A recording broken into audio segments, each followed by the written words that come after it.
Problem చదువుదాం ఒకసారి. Enter the following transactions in sales book. ఇచ్చిన ట్రాన్సాక్షన్స్ సేల్స్ బుక్ లో ఎంటర్ చేయండి అనేసి చెప్తున్నారు.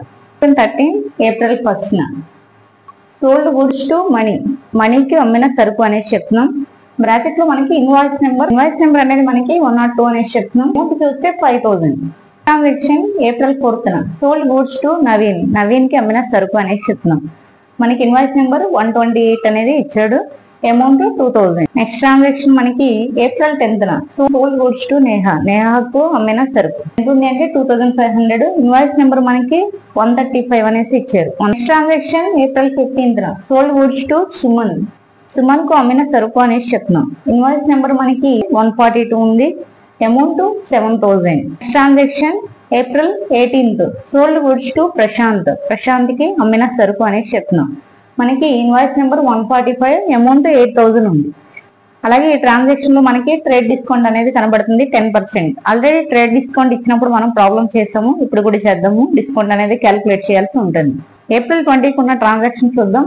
Sold goods to Sainath for cash 4000 అనేసి చెప్తున్నారు.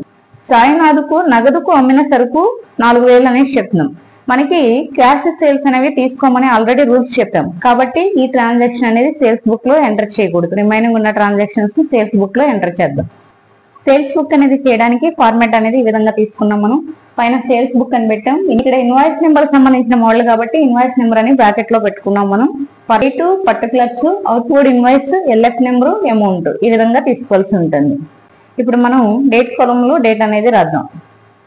ఫస్ట్ ట్రాన్సాక్షన్ 2013 ఏప్రిల్ 1న ఉంది కాబట్టి డేట్ రాసుకున్నాం.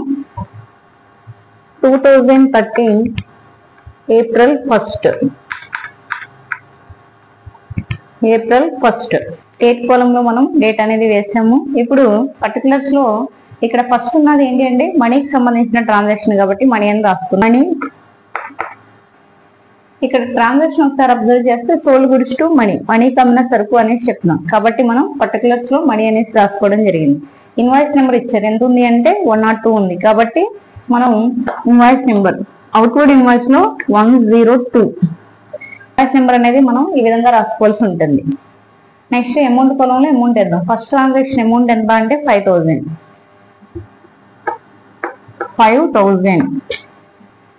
డేట్ కాలంలో డేట్ రాస్తాం. పర్టికులర్స్ లో మనీకి సంబంధించి కాబట్టి మనీ అని రాసుకున్నాం. ఇన్వాయిస్ నెంబర్ ఎంత ఉందో అక్కడ ఇన్వాయిస్ నెంబర్ వేసుకున్నాం. అమౌంట్ 5000 తీసుకున్నాం. నెక్స్ట్ ట్రాన్సాక్షన్ మనకి చూస్తే ఏప్రిల్ 4న సోల్డ్ గుడ్స్ టు నవీన్ కి అమ్మిన సరుకు అనేసి చెప్తున్నారు. కాబట్టి అది ఎంటర్ చేద్దాం.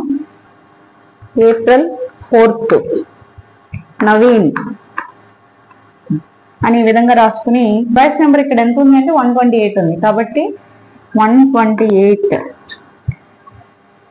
అలాగే ఈ ట్రాన్సాక్షన్ అమౌంట్ ఎంత ఉంది అంటే 2000 ఆ విధంగా రాసుకున్నాం.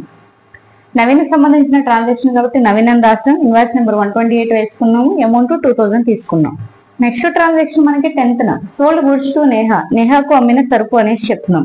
డేట్ రాద్దాం. April 10th Neha. April 10th మనకి నేహాకు సంబంధించింది. ఇన్వాయిస్ నెంబర్ 135 ఉంది. అమౌంట్ 2500. ఇన్వాయిస్ నెంబర్ 135, అమౌంట్ మనకి 2500. కాబట్టి అది నోట్ చేసుకున్నాం. నెక్స్ట్ ట్రాన్సాక్షన్ చూస్తే 15th sold goods to Suman కు అమ్మిన సరుకు అనేసి చెప్తున్నాం. April 15th Suman. ఇక్కడ మనకి ఇన్వాయిస్ నెంబర్ ఎంత ఉంది అంటే 142 ఉంది. కాబట్టి అమౌంట్ ఇక్కడ ఎంత ఉంది అంటే 7000 ఉంది. కాబట్టి 7000 amount. Transaction April 18th sold goods to Prashanth కు అమ్మిన సరుకు. ఇన్వాయిస్ నెంబర్ అనేది ఉంది. ట్రాన్సాక్షన్ లో ట్రేడ్ డిస్కౌంట్ ఉంది, అది కూడా క్యాలిక్యులేట్ చేద్దాం. April 18th Prashanth. ఇక్కడ ఇన్వాయిస్ నెంబర్ 145 ఉంది. కాబట్టి 145. అమౌంట్ ఎంత ఉంది అంటే 8000 ఉంది. 8000 కి మనకి ట్రేడ్ డిస్కౌంట్ ఉంది కాబట్టి క్యాలిక్యులేట్ చేయాలి. ఓపెన్ చేసి 8000 సేల్ అమౌంట్ మనకి డిస్కౌంట్ 10% అన్నారు కాబట్టి 10/100 చేస్తే 800 డిస్కౌంట్ అనేది వస్తుంది. సేల్స్ అనేవి 8000 ఉన్నాయి, దాని మీద 10% ట్రేడ్ డిస్కౌంట్ అన్నారు కాబట్టి క్యాలిక్యులేట్ చేస్తే 800 ట్రేడ్ డిస్కౌంట్ వచ్చింది.